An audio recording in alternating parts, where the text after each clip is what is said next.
Seigneur, shalom au nom de notre Seigneur Jésus-Christ. Encore votre bergère, la missionnaire Déborah, du ministère prophétique des 7 chandeliers d'or en Italie. Après avoir parlé du bon serviteur, nous sommes autour du faux serviteur. Et donc, pour ce thème, nous sommes dans le livre de 2 Rois, chapitre 5, verset 26. La parole de Dieu nous parle d'Élisée et son serviteur Géasi. Nous voyons que Élisée, qui avait été un bon serviteur auprès d'Élie, avait obtenu la double portion de l'onction qui était sur la vie d'Élie. Et donc, à son tour, il se prend un serviteur, mais c'était un serviteur de mauvaise qualité. Et donc, le temps que le serviteur passait auprès de lui, c'était un temps où il ne faisait qu'envier l'onction qui était sur la vie de son maître. L'onction qui était sur la vie de son leader. Et donc, bien aimé dans le Seigneur, il enviait tellement l'onction qui était sur la vie de son leader qu'il se disait, mais si moi j'avais cette onction-là, j'allais devenir riche. Si j'avais l'onction comme Élisée a l'onction, j'allais devenir riche. Une fois, il y avait un homme de Syrie qui s'appelait Naaman. Naaman était vraiment un homme de haut rang en Syrie. Un homme très bien placé, mais il était lépreux. Et la parole de Dieu dit qu'il est passé par tous les moyens, mais il n'a pas obtenu la guérison. Et donc, une fillette lui avait parlé d'Élisée. Et donc, Naaman s'est déplacé de la Syrie, sans toutefois rentrer dans plusieurs détails pour ne pas que ça soit long. Et donc, Naaman se déplace de la Syrie et il vient voir Élisée pour sa guérison. Et Élisée lui dit prophétiquement de se plonger dans le Jourdain pour être pur. Et donc la parole de Dieu dit que quand Naaman s'est vu guéri, il a amené des présents à Élisée. Il a donné beaucoup de richesses à Élisée. C'est-à-dire qu'à partir de là, Élisée était un homme très considéré, devait être un homme très considéré dans sa contrée. C'est-à-dire qu'un homme est fort riche. Mais Élisée a regardé ces biens-là que Naaman lui avait donnés. Il les a refusés. Et puis, il a fait comme si de rien n'était. Pourquoi? Parce qu'on ne vend pas l'onction. On ne vend pas ce que le Saint-Esprit nous donne par amour. On ne vend pas la guérison que le Saint-Esprit nous donne par amour. On ne vend pas les miracles.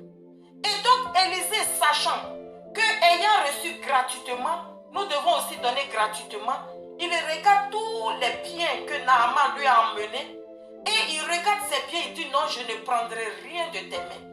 Et donc, va avec tes biens, j'ai reçu gratuitement, je dois te donner gratuitement. Et Géasi, observant la conversation entre Naaman et Élisée, il dit, mais vraiment, comment mon maître peut laisser ce Syrien retourner avec ses biens? Vraiment, et a fait onction. Si c'était moi, j'allais prendre ça, j'allais devenir riche. Pourquoi il peut laisser Naaman partir avec ses biens? Ça lui faisait tellement mal. Pourquoi? Parce que Géasi était auprès d'Élisée. Ce n'est pas pour le service de Dieu. Bien-aimés dans le Seigneur, ce n'est pas tous ceux qui nous entourent qui veulent vraiment servir Dieu. Mais c'est parce qu'ils ont échoué. C'est-à-dire qu'ils sont allés à l'école. Ils ne sont rien devenus. Ils ont appris seulement à parler français. Ils ont appris à parler français et ils ont appris à savoir lire. C'est-à-dire qu'ils vont faire des lectures même, tu vas dire vraiment, c'est cet homme de Dieu même que je vais écouter. Mais rien à la base. Totalement zéro à la base. Parce que leur échec, quand leurs parents les ont mis à l'école, ils n'ont pas évolué. Donc l'échec qu'ils ont connu dehors là, ils disent non, il y a quelque part où je peux me rattraper. Ça c'était l'esprit de Géasi. Quelque part où je peux me rattraper. Et je vais me mettre auprès d'un homme de Dieu. Je vais tout faire de sorte qu'il m'impose les mains. Quand il va m'imposer les mains, il va me transférer l'onction.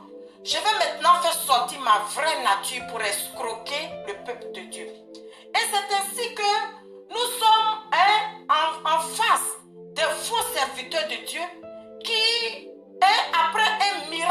cherchent à ce qu'on leur donne l'argent. Vous voyez, bien aimé, même les fiches de la cure d'âme. Comment on peut mettre sur une fiche d'une cure d'âme 25 euros, 20 euros, 30 euros. Bien aimé, quand tu vas faire ta cure d'âme, et sur la fiche de la cure d'âme, si tu trouves une somme, sors de cet endroit. Ça veut dire que ce monsieur qui se fait passer pour un homme de Dieu n'est rien d'autre que Géasi. C'est Géasi l'envieux. Géasi l'envieux. Vous voyez? Et donc quand ils ont échoué, ils viennent, ils cherchent la voie de Dieu et puis ils reçoivent de leur pasteur l'imposition des mains. Et qu'est-ce que Timothée dit dans 1 Timothée chapitre 5 verset 22? N'impose les mains à personne avec précipitation et ne participe pas au péché d'autrui. Toi-même conserve-toi pur. Ici, l'apôtre Paul donne un conseil à son fils Timothée. Il dit n'impose pas les mains avec précipitation parce que tu ne sais même pas qui est devant toi. Tu ne sais pas qui est devant toi. Ce n'est pas tout que le Seigneur révèle d'un coup. Le Seigneur peut prendre le temps pour révéler la vie de la personne qui est en face de toi.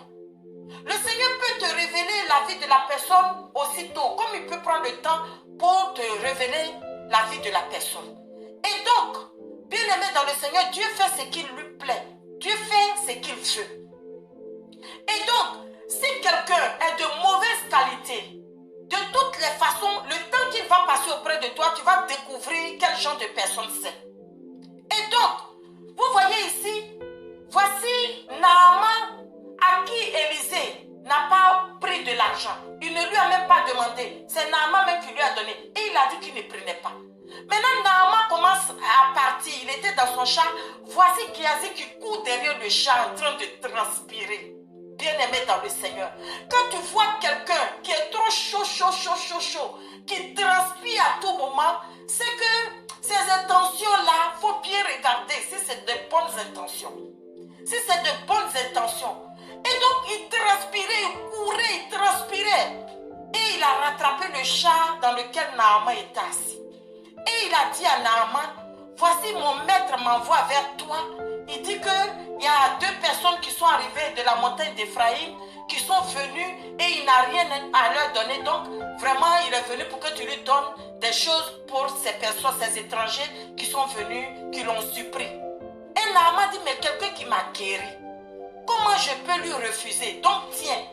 Et Géasi prend ces choses, Géasi prend ces choses, il s'en va les cacher et il revient vers Élisée. Des menteurs.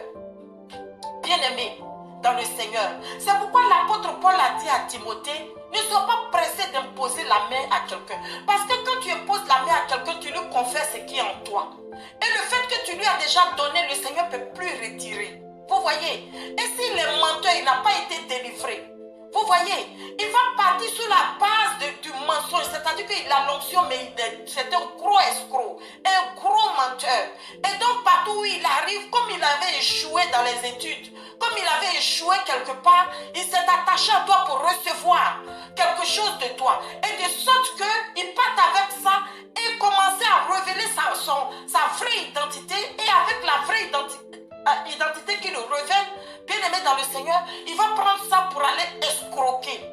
Il va prendre ça pour aller mentir. Il va prendre ça même pour venir contre toi.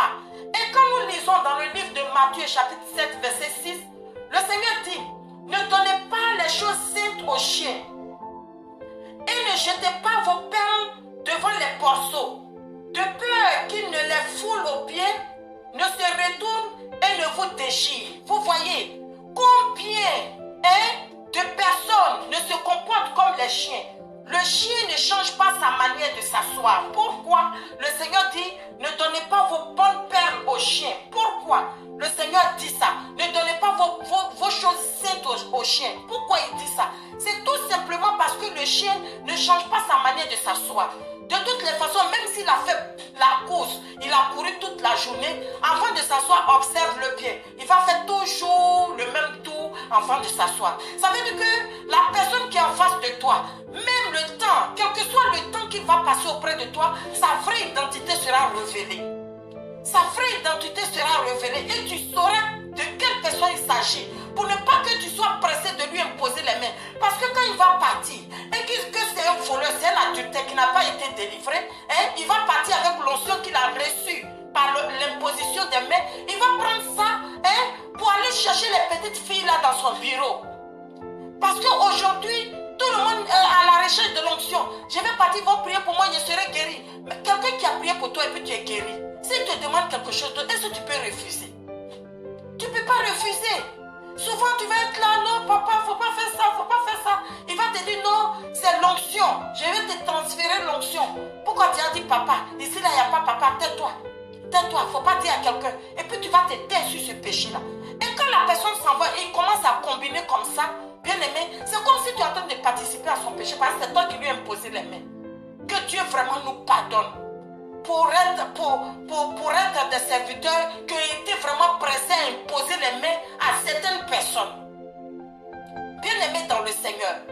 Et voici, le Seigneur dit que ne donnez pas vos perles au porceau. Pourquoi? Parce que le porc ne connaît pas la valeur de ce qu'il reçoit. Forcément, il va traîner ça dans la boue.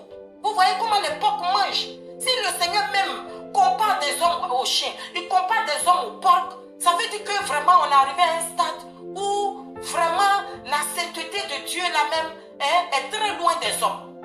Et donc, voici Géasi qui s'en va prendre de la main de Naaman tous les biens que Élisée avait refusés.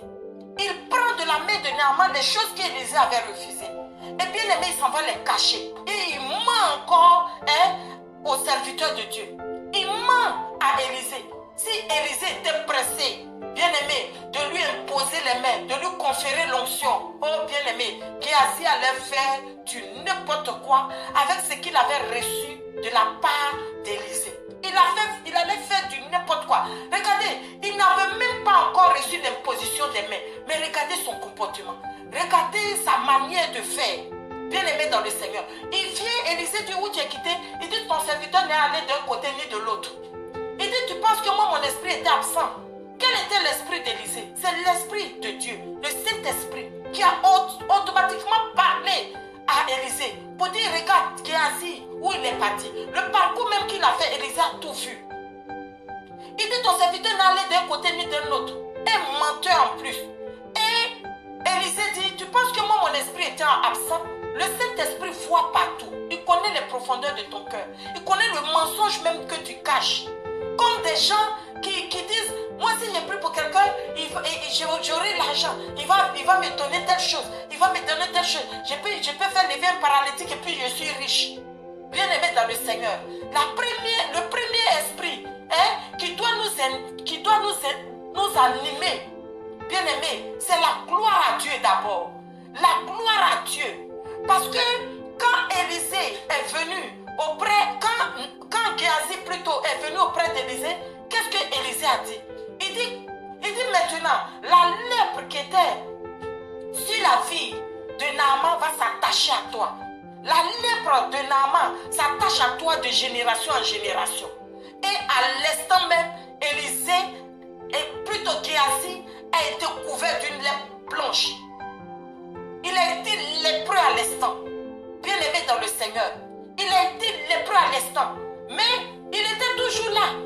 Il était toujours là. Mais il avait la lèpre. Bien aimé. C'est comme ça la lèpre a déjà atteint certaines personnes. Mais qui sont là. Bien aimés dans le Seigneur. Ils sont là, mais ils sont lépreux. Ils sont lépreux parce qu'ils n'ont pas de bonnes intentions. Ils n'ont pas de bonnes intentions. Ils veulent seulement servir Dieu parce que pour leur ventre, pour manger, parce qu'ils veulent manger. Vous comprenez? Il veut servir Dieu parce que là, il a eu 2 vestes. Il allait acheter au marché d'Adjamé ou bien au marché de Kiaya. Il allait acheter un sac, une mallette à 2 euros. Peut-être si ça a trop coûté 10 euros. Et comme il a été à l'école, il a étudié. Donc il prend la Bible, il poste les versets là. Mais je vais vous dire que la parole de Dieu, ce n'est pas une lettre. Parce que la parole de Dieu nous dit que la lettre tue, mais c'est l'esprit qui vivifie. L'esprit de Dieu doit te donner la révélation qui est cachée dans cette parole. C'est pourquoi quand quelqu'un est en train de prêcher là, prête bien attention, quel que son vocabulaire, prête bien attention et cherche la révélation qui est dans cette parole. Et change ta vie par rapport à la révélation qui est dans la parole. Parce que la lettre tue, mais c'est l'esprit qui vivifie. Bien-aimés dans le Seigneur, vous serez dupés, vous serez trompés par des gens qui ont le verbe, qui ne font que réciter, récitation. Bien-aimés dans le Seigneur n'a pas besoin de récitation. Vous savez pourquoi Pierre il a écrit 1 Pierre et 2 Pierre? C'est parce que c'était un homme sans instruction. Il n'a pas été à l'école. Mais c'est lui que le Seigneur avait choisi. Il avait choisi. Il dit sur cette pierre, je bâtirai mon église. Parce que le jour où le Seigneur a posé la question, mais vous, qui dites-vous que je suis? C'est Pierre qui s'est levé parmi les apôtres, parmi les disciples à leur temps. C'était encore les disciples de Christ. Parmi les disciples, et qui a dit, tu es le Christ, le Fils du Dieu vivant. Il dit, voilà, toi tu es Simon, mais tu seras appelé Pierre. Et sur cette pierre, je bâtirai mon église. Ça veut dire la révélation que tu as eue. Ça, ce n'est pas la chair et le sang qui te l'ont révélé. Le Seigneur lui-même a dit, ce n'est pas la chair et le sang. Ça veut dire que ce n'est pas par la promotion que tu as reçue à l'école. Ce n'est pas par ton doctorat. Ce n'est pas parce que tu as étudié. Non, ce n'est pas la chair et le sang qui t'ont révélé ça, mais c'est mon Père qui est dans les cieux. C'est pourquoi moi je dis que tu es Pierre. Et sur cette pierre, je bâtirai mon église. Ça veut dire que sur la révélation que tu as reçue de mon Père, je vais bâtir l'église. Et toute église toute église qu'on doit reconnaître comme une église véritable, c'est une église qui a la révélation de la parole de Dieu. Et non pas se réciter les blablabla. Bien-aimé dans le Seigneur, si tu suis les blablabla, tu vas récolter le fruit des blablabla. Et donc, bien-aimé, voici Élisée qui dit à Géasi, tu seras lépreux. Et Géasi a été lépreux. Bien-aimé dans le Seigneur, nous devons ouvrir nos yeux. Nous devons ouvrir nos yeux. Voici Géasi, il n'a pas écouté les conseils de son père. En pourtant, c'est quelqu'un que Dieu voulait bénir richement. Parce que quand nous partons, toujours dans le verset 26 de 2 Rois chapitre 5, nous voyons ici que Élisée lui dit, il lui dit, mon esprit n'était pas absent lorsque cet homme a quitté son char pour venir à ta rencontre. Est-ce le temps de prendre de l'argent? De prendre d'abord de l'argent. Vous voyez comment il allait être riche? Et tout ce que Élisée citait ici, ce sont les bénédictions qui attendaient Géasi. Après que Géasi serait un bon serviteur auprès d'Élisée. Et donc voici toutes les bénédictions qui attendaient Géasi. Il parle. Et est-ce le temps de prendre de l'argent, de prendre des vêtements, puis des oliviers, il dit des vignes, des brebis, des bœufs, des serviteurs, des servantes. Regardez la richesse qu'il attendait. Mais il était tellement pressé. Il était tellement pressé. Il ne servait pas Dieu parce qu'il aimait le Seigneur. Mais il servait Dieu parce qu'il voyait derrière chaque fidèle de l'argent. Il voyait derrière chaque fidèle de l'argent. Vous pensez que c'est tous ceux qui attrapent les mallettes là qui vous aiment? C'est pas tout le monde qui vous aime. Tous ceux qui attrapent les mallettes là, c'est pas tout le monde qui vous aime. Il veut seulement s'attacher à un homme de Dieu pour avoir l'onction et prendre sa manière de prêcher. Et puis maintenant, ils vont prendre ça pour aller maintenant faire du dégât dehors. Et ces personnes aussi ont des fidèles. Regardez-moi ces conneries comme ça. Ces personnes ont des fidèles qui les appellent papa. Et ils penchent les têtes sur le cou. On les appelle papa, on attrape leurs mallettes. Des aventuriers. Des comédiens seulement.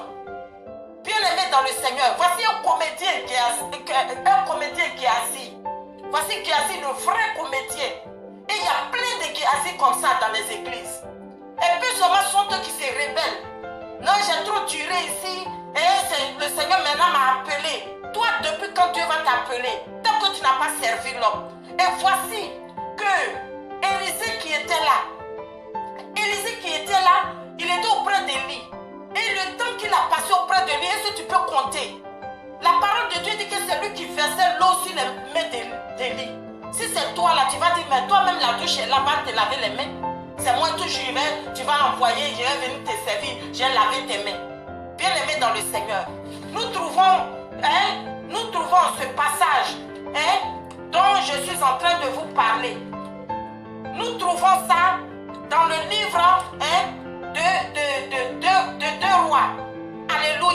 Nous trouvons ça dans le livre de 2 Rois, hein, chapitre 6, verset 16. Alléluia. Nous devons faire attention. Nous devons... L'onction qui était sur la vie d'Élisée, c'était une onction particulière. Et donc, Géasi pouvait bien profiter de cette onction. Parce que Élisée même, hein, comme j'ai dit dans le livre de 2 Rois, chapitre 6, verset 16, hein, il a dit, ne crains point, car ceux qui sont avec nous sont plus nombreux que ceux qui sont avec eux. Vous comprenez? Il avait une onction particulière. Oh, bien-aimé dans le Seigneur, il a reçu cette onction parce qu'il a été un bon serviteur auprès d'Élie. Il a été un meilleur serviteur, un serviteur de qualité auprès d'Élie. Parce que dans le livre de 2 Rois, chapitre 3, à partir du verset 11, la parole de Dieu dit que c'est Élisée, hein, qui versait de l'eau sur les mains d'Élie. C'est-à-dire qu'il le servait. Et quand lui-même devait être enlevé, qu'est-ce qui s'est passé? Élisée partait avec Élie. Élie lui disait, non, attends-moi ici. Il dit, non, je ne peux pas te laisser. Je ne peux pas te laisser. Je t'ai servi jusqu'à maintenant. Je ne t'ai jamais quitté. Je ne vais pas te quitter. Vous comprenez? Des gens qui sont toujours pressés à quitter leur père spirituel, leur mère spirituelle. Ils sont pressés. Ils ne sont pas pressés pour autre chose. Et je vous avertis en même temps. Ils ne sont pas pressés pour autre chose. Tout cet empressement qu'ils donnent, qu'ils font foi là, c'est tout simplement parce qu'ils ont envie que les gens leur donnent de l'argent. Parce que si c'est l'œuvre de Dieu qu'ils cherchent à faire réellement, étant dans la maison, dans l'église de ton père spirituel, hein, tu peux servir là. Si tu es seulement humble là, ton père spirituel peut te mettre au devant de certaines fonctions dans l'église. Comme dans l'église primitive, il y avait tous les 5 ministères qui étaient réunis. À moins que le Saint-Esprit dise, mettez-moi à part Saul et Barnabas pour l'œuvre à laquelle je les ai appelés. Mais avant ça, Saul et Barnabas servaient dans le ministère, hein, avec des apôtres. Ils servaient Dieu dans leur ministère. Vous comprenez? Et donc, ce n'est pas qu'un homme de Dieu, tu vas t'approcher de lui, et puis, parce que tu sais lire, parce que tu sais écrire, et parce que tu as récité, parce qu'un jour on t'a donné le micro, tu vas déjà te faire la tête, tu te prends pour un grand serviteur de Dieu. Non, ça ne marche pas comme ça. Regardez Géasi, il était avec Élisée. Et donc, il pensait qu'il était déjà arrivé. Il pensait qu'il était déjà arrivé. Oh, il était en train de rater de grandes bénédictions. Parce que quand un homme de Dieu prononce une parole sur toi, ça t'atteint. Ça t'atteint. Tu vas partir, mais tu seras toujours lépreux. Et les lépreux n'hériteront pas le royaume des cieux. Les lépreux n'hériteront pas le royaume des cieux. Comme dans le livre de Matthieu, chapitre 7, verset 22. La parole de Dieu dit, plusieurs diront en ce jour-là, Seigneur, Seigneur, n'avons-nous pas prophétisé par ton nom? Oui, c'est bien. N'avons-nous pas prophétisé par ton nom? Regardez, c'est parce que, hein, comme l'apôtre Paul a dit à Timothée, ne sois pas pressé d'imposer les mains aux gens. Pourquoi? Parce qu'en imposant les mains à quelqu'un, tu lui confères l'onction. Regardez, ils sont allés prophétiser. Oh, c'est des faux types. Ils ont reçu l'onction auprès des hommes de Dieu. Ils sont allés prophétiser. Et ils sont partis. Qui t'a dit d'aller prophétiser? Et puis tu viens dire au Seigneur au dernier jour ici, n'avons-nous pas prophétisé par ton nom? N'avons-nous pas chassé les démons par ton nom? Oui, parce que peut-être Dieu veut sauver quelqu'un. Il va te laisser faire. Mais toi-même, si ta vie ne change pas, si tu es toujours le même, si en dehors de la prophétie, en dehors de comment tu utilises l'onction de Dieu, tu fais du n'importe quoi, tu penses que tu vas entrer dans le royaume des cieux? Tu ne vas pas rentrer. Tu ne vas pas rentrer parce que le royaume des cieux, là, ce n'est pas pour les chiens et puis les porceaux. Le royaume de Dieu, là, ce n'est pas pour les hypocrites. Ce n'est pas pour les méchants. Ce n'est pas pour les diviseurs. Ce n'est pas pour les envieux. Bien-aimés dans le Seigneur, voici, n'avons-nous pas chassé les démons en ton nom? Oui, le démon, lui, va partir.